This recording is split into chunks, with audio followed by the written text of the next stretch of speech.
ഗ്രാമപഞ്ചായത്തിലെ ഒരു പ്രോഗ്രസീവ് ഫാമറാണ്. അദ്ദേഹം ജാതി, കുരുമുളക്, പച്ചക്കറി, വാഴ തുടങ്ങിയ എല്ലാത്തരം കൃഷി ഇനങ്ങളും സമ്മിശ്ര കൃഷിയായിട്ട് ഇവിടെ ചെയ്തു വരുന്നുണ്ട്. അപ്പം നമ്മുടെ കരൂർ കൃഷിഭവന്റെ ആഭിമുഖ്യത്തിൽ കർഷക ദിനത്തോടനുബന്ധിച്ച് 2013-14 വർഷത്തിൽ അദ്ദേഹത്തെ മികച്ച കർഷകനായിട്ട് ആദരിച്ച് ഗ്രാമപഞ്ചായത്ത് അവാർഡ് നൽകി ആദരിച്ചിട്ടുള്ളതാണ്. അദ്ദേഹം വളരെ ശാസ്ത്രീയമായിട്ട് തന്നെ ആണ് ഇവിടെ കൃഷികൾ ചെയ്തു വരുന്നത്. ആവശ്യമുള്ള കൃഷിഭവന്റെ നേതൃത്വത്തിലുള്ള ശുപാർശകളും നമ്മൾ ഫീൽഡിൽ വന്ന് പരിശോധിച്ച് വേണ്ട രീതിയിൽ കൊടുത്തു വരുന്നുണ്ട്. വാഴ കൃഷിയിലാണെങ്കിൽ അദ്ദേഹം ടിഷ്യൂ കൾച്ചർ സ്വർണ്ണമുഖി എന്ന പേരുള്ള ടിഷ്യൂ കൾച്ചർ വാഴ ഇവിടെ പ്രത്യേകമായിട്ട് അദ്ദേഹം പെരുമ്പാവൂർ പോയി കൊണ്ടുവന്ന് നല്ല രീതിയിൽ കൃഷി ചെയ്തിട്ടുണ്ട്. അപ്പോൾ അതിനുള്ള ഉപദേശങ്ങളൊക്കെ കൃഷിഭവൻ വന്ന അദ്ദേഹം നമ്മുടെ അടുത്ത് ചോദിച്ച് ശാസ്ത്രീയമായിട്ട് തന്നെയാണ് കൃഷി ചെയ്തിട്ടുള്ളത്. പൊതുവെ ഇടുക്കി, കോട്ടയം ജില്ലകളിൽ ഏത് കർഷകരുടെ വീട്ടിലായാലും കപ്പ കൃഷി സാധാരണമാണ്.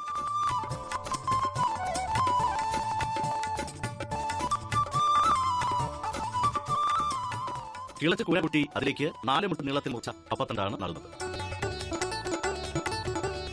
1 മാസം കഴിഞ്ഞ് ഇട കിളച്ച് ചാണകട്ട് മൂടും. 2 പ്രാവശ്യം കൂടി ഇട കിളക്കേണ്ടി വരും. അത്യാവശ്യമാണെങ്കിൽ മാത്രം രണ്ടാമത്തെ വളപ്രയോഗം നടത്തും. 10 മാസം കൊണ്ട് വിളവെടുപ്പ് സാധ്യമാണ്. 10 കിലോയിൽ കൂടുതൽ ഒരു ചുവട്ടിൽ നിന്ന് ലഭിക്കുകയും ചെയ്യും. കോട്ടയം ചുള്ളി വട്ടുകപ്പയായി ഉപയോഗിക്കുന്നതാണ് നല്ലത്. ഇവിടെ വട്ടുകപ്പയായാണ് വിൽക്കുന്നത്. 1 കിലോയ്ക്ക് 70 രൂപ വരെ വിലയും ലഭിക്കും.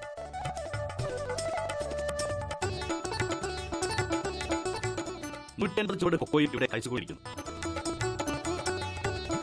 മഴക്കാലത്തിന്റെ ആരംഭത്തിൽ 2 അടി വിസ്തീർണമുള്ള കുഴികുത്തി ചാണകമിട്ടാണ് നട്ടു തുടങ്ങുക. വർഷത്തിൽ ഒരു വളപ്രയോഗം മാത്രം മതിയാകും. 3-ാം വർഷം മുതൽ നല്ലതുപോലെ കാഴ്ച തുടങ്ങി. ഇവിടെ 5 അടി ഉയരത്തിൽ പല മുറിച്ച് കളഞ്ഞ് ക്രമീകരിച്ചിരുന്നു. നീലയും വിളയും 2 ഇനം ഇവിടെ കൃഷി ചെയ്തിരിക്കുന്നു. ഹൈബ്രിഡ് ഇനം വാങ്ങി നട്ടതാണ്. ഇപ്പോൾ 15 വർഷം കഴിഞ്ഞു. ശരാശരി 600 കിലോ ഒരു വരെ വിൽക്കാൻ സാധിക്കുന്നുണ്ട് എന്നാണ് ഇദ്ദേഹം പറയുന്നത്.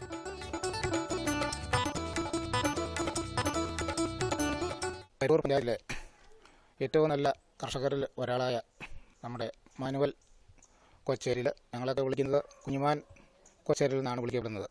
ഏറ്റവും നല്ലൊരു മാതൃക ജൈവ കൃഷിയുടെ ചെയ്യുന്ന ഒരു നല്ല കർഷക സുഹൃത്താണ്. പുള്ളിയെ സംബന്ധിച്ചിടത്തോളം പുള്ളിയുടെ വീടും പരിസരവും പറമ്പും എല്ലാം വളരെ നല്ല രീതിയിൽ കൃഷി ചെയ്യുന്ന നമുക്ക് കാണാൻ കഴിയും. ജാതി, ഗ്രാമ്പു, കൊക്കോ, കമുക്, കപ്പ, ഇഞ്ചി എന്ന് വേണ്ട എല്ലാ വിളകളും ചേർന്ന് നല്ലൊരു കൃഷിത്തോട്ടം തന്നെ ഇവിടെ പറമ്പിൽ ഒരുക്കിയിട്ടുണ്ട്. അത് നല്ല രീതിയിൽ പരിപാലിച്ചു പോരുന്ന അദ്ദേഹത്തിന് നിരവധി പുരസ്കാരങ്ങളും കിട്ടിയിട്ടുണ്ട്.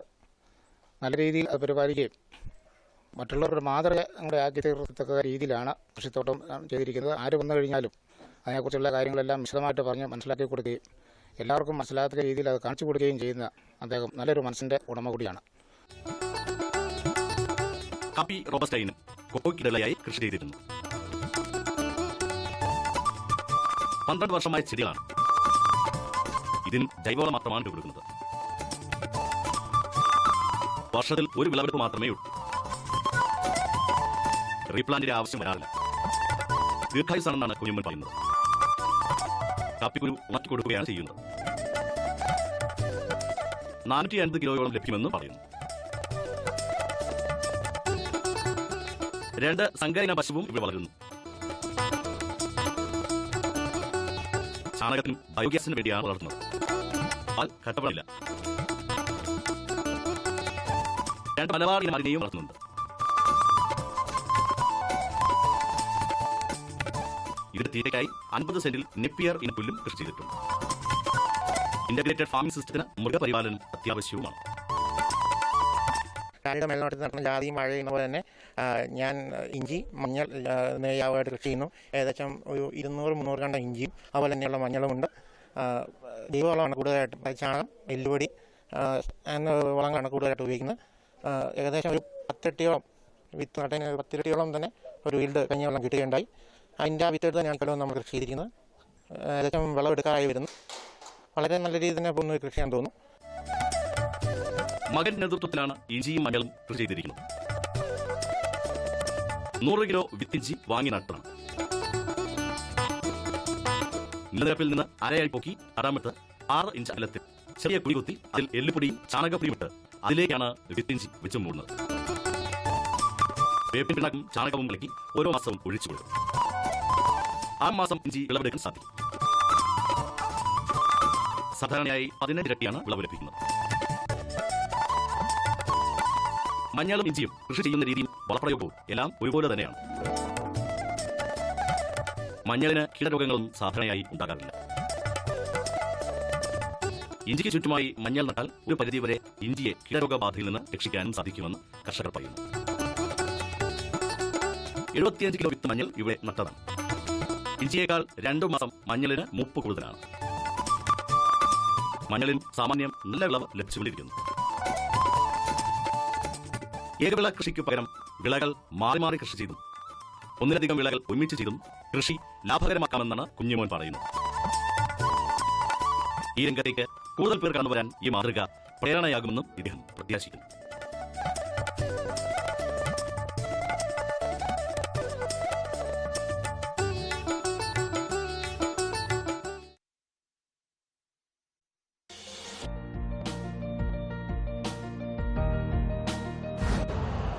यूरिया का स्वदेशी उत्पादन सबसे लागत बढ़ाने के लिए 6 प्रोडक्शन यंत्रों का उद्धार किया जा रहा है। एफसीआई के गोरखपुर, सिंदरी, तलचर और रामागुंडम संयंत्र, एचएफसीएल की बरौनी इकाई और बीवीएफसीएल की नामरू पोर्ट।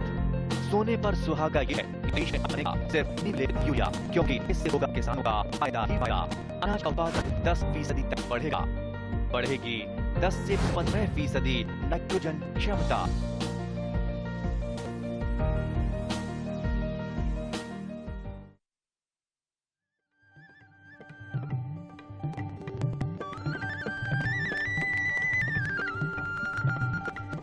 നമസ്കാരം. ദൂരദർശൻ വാർത്തകളിലേക്ക് സ്വാഗതം. പ്രധാന വാർത്തകൾ. കേരളത്തിലെ ജില്ലകളെ വരൾച്ചാ ബാധിതമായി പ്രഖ്യാപിച്ചു. തീറ്റപ്പുൽ കൃഷി പരിശീലനം. റബ്ബർ ടാപ്പിംഗിൽ നൈപുണ്യ വികസന പരിപാടി. സംസ്ഥാന ഡിസാസ്റ്റർ മാനേജ്മെന്റ് അതോറിറ്റിയുടെ ശുപാർശ പ്രകാരം സംസ്ഥാനത്തെ 14 ജില്ലകളും വരൾച്ചാ ബാധിതമായി പ്രഖ്യാപിച്ച് സർക്കാർ ഉത്തരവായി. തെക്ക് പടിഞ്ഞാറ് വടക്കുകിഴക്കൻ മൺസൂൺ ലഭ്യതയുടെ കുറവ്, ഭൂഗർഭജലത്തിന്റെ അവസ്ഥ, വരൾച്ചയുടെ ലഭ്യമായ മറ്റു സൂചനകൾ എന്നിവയുടെ അടിസ്ഥാനത്തിലാണ് പ്രഖ്യാപനം. ഓച്ചിറ ശീതോൽപ്പന്ന പരിശീലന വികസന കേന്ദ്രത്തിൽ വെച്ച് ഈ മാസം 15-16 തീയതികളിൽ തീറ്റപ്പുൽ കൃഷി പരിശീലനം നൽകുന്നു. രജിസ്ട്രേഷൻ ഫീസ് 10 രൂപ. വിശദ വിവരങ്ങൾക്കും രജിസ്ട്രേഷനും ഈ പറയുന്ന ഫോൺ നമ്പറിൽ ബന്ധപ്പെടാവുന്നതാണ്. പരിശീലനത്തിൽ പങ്കെടുക്കുന്നവർക്ക് യാത്രാബത്ത, ദിനബത്ത എന്നിവ ഉണ്ടായിരിക്കും. വിളിക്കാവുന്ന ഫോൺ നമ്പർ 047626985550. ഓണക്കാലത്ത് കേരളത്തിൽ ലഭ്യമായ പച്ചക്കറികളും പഴവർഗ്ഗങ്ങളും പൊതുവെ വിഷരഹിതമായിരുന്നുവെന്ന് കാർഷിക സർവകലാശാലയുടെ കീടനാശിനി അവശിഷ്ട പരിശോധനാ ലാബിന്റെ റിപ്പോർട്ട്. ജൂലൈ സെപ്റ്റംബർ കാലയളവിൽ സംസ്ഥാനത്തിന്റെ വിവിധ ഭാഗങ്ങളിൽ നിന്ന് ശേഖരിച്ച സാമ്പിളുകൾ വിശകലനം ചെയ്ത റിപ്പോർട്ടിലാണ് ഈ പരാമർശം. മാമ്പഴത്തിന്റെ സാമ്പിളിൽ കീടനാശിനി അവശിഷ്ടം കണ്ടെത്തിയെങ്കിൽ കേരളത്തിലെ കാർഷികോൽപ്പന്നങ്ങൾ പൂർണ്ണമായും സുരക്ഷിതമാണെന്ന് റിപ്പോർട്ട് പറയുന്നു. അതേസമയം മിക്ക ഭക്ഷ്യപദാർത്ഥങ്ങളുടെയും അവിഭാജ്യ ഘടകമായ മുളക് പൊടിയിൽ പരിധിയിലേറെ എത്തിയോണിന്റെ അവശിഷ്ടം കണ്ടെത്തിയത് ആശങ്കയ്ക്ക് വഴിയൊരുക്കുന്നതായി വിദഗ്ധർ അറിയിച്ചു.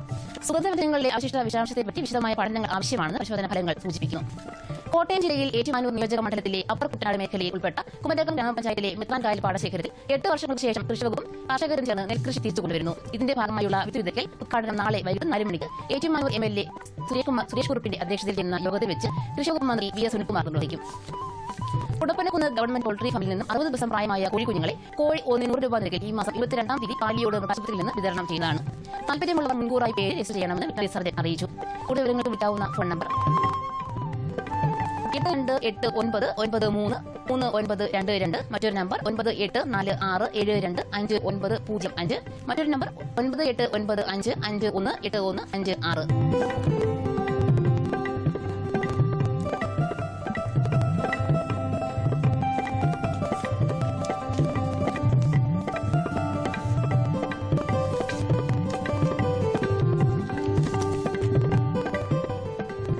റബ്ബർ ടാപ്പ് തൊഴിലാളികളുടെ നൈപുണ്യ വികസനം ലക്ഷ്യമാക്കിയുള്ള 3 ദിവസം നീണ്ടുനിൽക്കുന്ന പരിശീലന പരിപാടി 2016 നവംബർ മുതൽ റബ്ബർ ബോർഡ് റബ്ബർ പാചക സംഘടനയിലൂടെ സംഘടിപ്പിക്കുന്നു. താല്പര്യമുള്ളവർക്ക് ഈ മാസം 14-ാം തീയതിക്ക് മുൻപ് കൃഷിയുമായി ബന്ധപ്പെടണമെന്ന് കൃഷി ഓഫീസർ അറിയിച്ചു.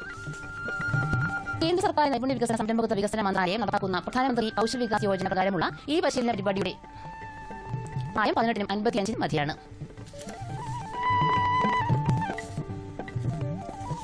ഇനി കമ്പളൽ വാരം. വെളിച്ചെണ്ണ കൊച്ചി 9400 രൂപ, വെളിച്ചെണ്ണ കോഴിക്കോട് 10500 രൂപ, വെളിച്ചെണ്ണ തൃശൂർ 9300 രൂപ, കൊപ്ര കൊച്ചി 6365 രൂപ, കൊപ്ര കോഴിക്കോട് 6550 രൂപ, കൊപ്ര തൃശൂർ 6360 രൂപ, കുരുമുളക് അൺഗാർബിൾഡ് 65800 രൂപ, കുരുമുളക് ഗാർബിൾഡ് 68800 രൂപ. ചുക്ക് മീഡിയം 12,500 രൂപ, ചുക്ക് ബെസ്റ്റ് 14,000 രൂപ, മഞ്ഞൾ സേലം 9,400 രൂപ, മഞ്ഞൾ ഈറോഡ് 9,600 രൂപ, കൊച്ചി റബ്ബർ RSS 5ാം ഗ്രേഡ് 11,200 രൂപ, റബ്ബർ RSS 4ാം ഗ്രേഡ് 11,700 രൂപ, കോട്ടയം റബ്ബർ RSS 5ാം ഗ്രേഡ് 11,700 രൂപ, കോട്ടയം റബ്ബർ RSS 5ാം ഗ്രേഡ് 11,100 രൂപ, റബ്ബർ RSS 4ാം ഗ്രേഡ് 11,700 രൂപ. കമ്പോള നിലവാരം കൊച്ചി. വെളിച്ചെണ്ണ 9,400 രൂപ, കോപ്ര 6,365 രൂപ, പിണ്ണാക്ക് എക്സ്പെലർ 2,000 രൂപ, പിണ്ണാക്ക് റോട്ടറി 2,300 രൂപ, കുരുമുളക് അൺഗാർബിഡ് 65,200 രൂപ, കുരുമുളക് ഗാർബിഡ് 68,800 രൂപ, ചുക്ക് മീഡിയം 12,500 രൂപ, ചുക്ക് ബെസ്റ്റ് 14,000 രൂപ, മഞ്ഞൾ നാടൻ 11,500 രൂപ, അടയ്ക്ക പുതിയത് 18,000 രൂപ മുതൽ 19,000 രൂപ വരെ, ജാതിക്ക തൊണ്ടൻ കിലോഗ്രാമിന് 200 മുതൽ 240 രൂപ വരെ, ജാതിക്ക തൊണ്ടില്ലാത്തത് 400 മുതൽ 450 രൂപ വരെ, ജാതിപത്രി 600 മുതൽ 850 രൂപ വരെ, ഗ്രാമ്പു 750 രൂപ, റബ്ബർ RSS 5ാം ഗ്രേഡ് 11,200 രൂപ, റബ്ബർ RSS 4ാം ഗ്രേഡ് 11,700 രൂപ, ഒട്ടുപാൽ 7,600 രൂപ, ലാറ്റക്സ് 7,200 രൂപ. കാലാവസ്ഥ. കണ്ണൂർ കൂടിയ താപനില 32.2 ഡിഗ്രി സെൽഷ്യസ്, കുറഞ്ഞ താപനില 23 ഡിഗ്രി സെൽഷ്യസ്. കോഴിക്കോട് 34.9, 24.8. കൊച്ചി 32.9, 23.6.